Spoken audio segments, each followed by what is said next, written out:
ছাড়িয়ে দিব কিন্তু জানিস তোর বোনটা কেউ তো জানো না একমাত্র আমি তোর স্বামী বলি বলে আমি তবে শুনে নাও বাবারা তোমাকে আমি কি করতে ছাড়িয়ে দিব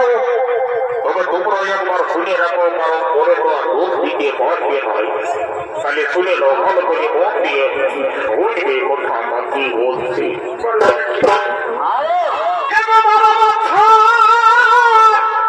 কি হলো